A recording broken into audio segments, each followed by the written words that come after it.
Hai la traccia che non ti torna su Traktor. Allo stesso BPM è tutto a posto, ma schiacciando il sync non mi torna, non mi sta a tempo neanche a metterla manualmente. Ciao, sono Claude e oggi ti spiegherò tutti i problemi della griglia con Traktor.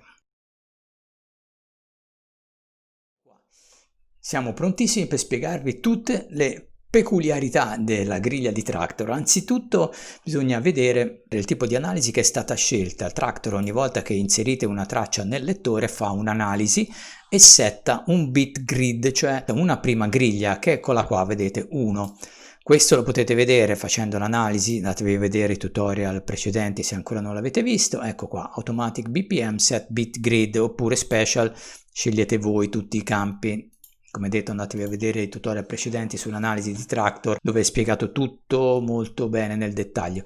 Quindi una volta fatta, Traktor vi setterà questo bit grid, oppure può anche darsi che abbiate scelto l'opzione di non farlo settare e quindi vi trovereste in una traccia senza bit grid e volete metterglielo voi. A cosa vi serve? Anzitutto vi serve per dire a Traktor l'indicazione da dove inizia la traccia e quindi da dove deve calcolare il suo BPM per essere a tempo. Vi potreste trovare nell'ipotesi così, oppure ancora peggio con il bit grid sballato, cioè sballato che non corrisponde alla battuta precisa.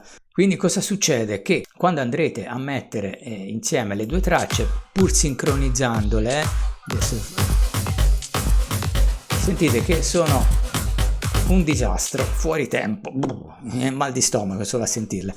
Ecco, che cosa dovete fare in questo caso? Dobbiamo andarci a grigliare, passatemi il termine, a sistemare la griglia di Traktor. Prima cosa, questo bit grid deve andare alla prima battuta utile, cioè al primo battere. Andate sulla configurazione del vostro deck, sulle impostazioni del vostro deck e assicuratevi che sia selezionata grid, la funzione grid, griglia. Quindi questo 1 che è sballato, vedete che non corrisponde assolutamente a un picco della battuta, va cancellato, per cui basta andare sul cestino e toglierlo di mezzo. Così adesso restringo, andiamo sulla prima battuta utile, magari ascoltiamocela.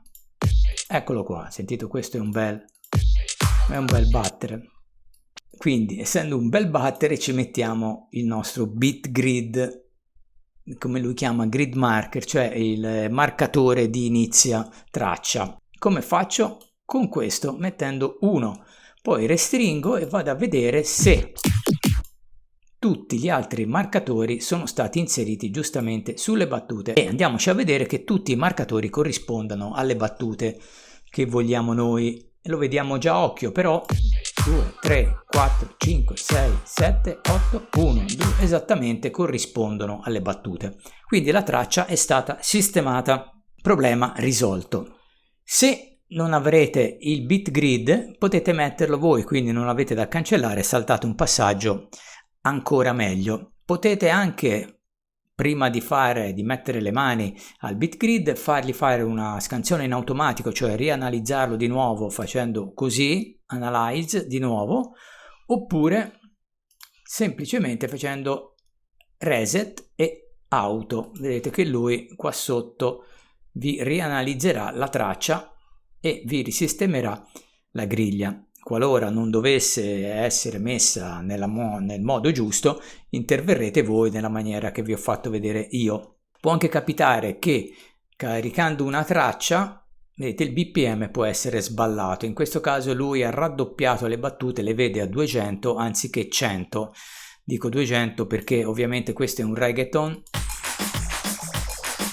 e sentite che non può essere a 200 bpm. Se vi accorgete di questo, semplicemente su per 2 diviso 2, in questo caso è diviso 2, andrete a dimezzare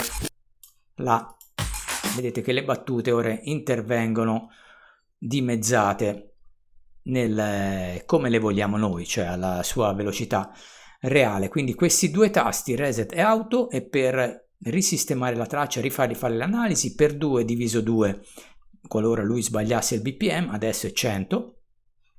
Questo è per ascoltare in cuffia, avere un tick, cioè un metronomo che vi dà il tempo del vostro BPM e vi fa sentire se la traccia è allineata. Potete provarlo in cuffia e adesso, non potendovi far sentire la mia cuffia per questioni audio di tutorial, vi chiedo di farlo, di provarlo voi. Mentre questo vedete che vi dà un blocco dell'analisi, cioè in questo modo voi bloccherete la traccia, non ci potete più fare niente e anche eventualmente se voleste farci qualche analisi, la traccia sarà bloccata fino a quando non risbloccherete il lucchetto. Questo è utile perché una volta che avete trovato una traccia ostica e voi riuscirete a metterla a tempo, a sistemargli la griglia, potete bloccarla. Questi due tasti servono precisamente per muovere la griglia a sinistra in questo caso e per muovere l'intera griglia a destra.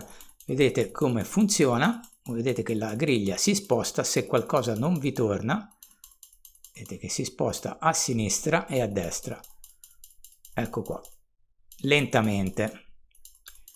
Mentre questa cambierà il BPM della traccia in modo che si possa adattare alla griglia. Ed ecco qua, vedete che il BPM 100, 100,04, 100,05, qualora non vi tornasse il calcolo dei marcatori sulle battute della vostra traccia. Ricordatevi sempre che questo è come un lenzuolo, se lo tirate da una parte viene via dall'altra, cioè dovete vedere dove torna, cioè che la traccia sia tutta a tempo. Ci possono essere casi tipo di tracce che cambiano BPM o tracce variabili come quelle degli anni 70 che erano suonate a mano, quindi ovviamente deceleravano o acceleravano in alcuni punti. Traktor deve avere un BPM costante. Se capita, come in alcuni bootleg o remix che sento, che la traccia comincia a 120 e poi cambia BPM e va a 105, lui non può farci niente, lui deve scegliere una strada o 120 o 105 e quindi se sceglie quella a 120 nel momento in cui la traccia rallenterà a 105 è ovvio che la griglia non sarà a tempo e potete farci poco se non mixare prima di quel momento lì o aspettare che passi. Mentre per le tracce anni 70 quello c'è un discorso a parte per il warping su Ableton, quindi mettere tutte le tracce inquadrate bene e poi ricaricarle su Traktor. Altro tasto che non vi ho detto è il tap, molto importante perché se voi non vi fidate di nessuno e vedete che qua è sballata la situazione, cioè l'1 non corrisponde più esattamente alla prima battuta, potete ascoltarvela e dargli il tempo voi schiacciando il tap ogni volta che c'è una battuta, in modo da dirgli guarda che il tempo è ta ta ta ta. Ok? Credo di avervi detto tutto. L'unica cosa che mi sono dimenticato è che quando la traccia viene bloccata col lucchetto potete vederlo anche qua sulla tracklist. Nella prima colonna avrete il lucchetto che vi dice che la traccia non può essere analizzata ma è bloccata, e questo è anche un bene perché una volta che voi avete bloccato tutti questi valori potete star tranquilli che qualsiasi cosa farete su questa traccia non verrà cambiata la griglia come l'avete messa voi, a meno che, come vi ho detto, non lo escludete voi da qua. Bene, una volta fate tutti i lavori, se volete tornare su Q o su Move potete semplicemente uscire dalla griglia, tanto tutto rimarrà com'è, anche se è bloccato, vedete? Tutto rimarrà, quando ritornerete è tutto così. Le informazioni resteranno all'interno della traccia, ogni volta che io caricherò un'altra traccia non sarà bloccato ovviamente, ma quando io andrò a ricaricare la traccia precedente, ecco qua. Bene, vi ricordo il sito corsidjproducer.com per tutte le vostre tematiche da approfondire, per tutti i vostri dubbi, se avete dubbi anche su questi tutorial ma anche su altre cose che riguardino ovviamente il mondo di SOS4DJ, potete contattarmi per eventuali consulenze o lezioni private. Il canale YouTube dove dovete iscrivervi per far crescere tutta la community e lasciare anche dei commenti creativi, diciamo così, su tutte le cose che vi interessano. Vi chiedo di attivare la campanella se volete rimanere sempre connessi con noi per avere sempre news sui nuovi contenuti e mettere un like se vi è piaciuto questo tipo di video. Da parte di SOS4DJ e Claude io vi ringrazio dell'ascolto e vi aspetto al prossimo tutorial. Ciao ciao!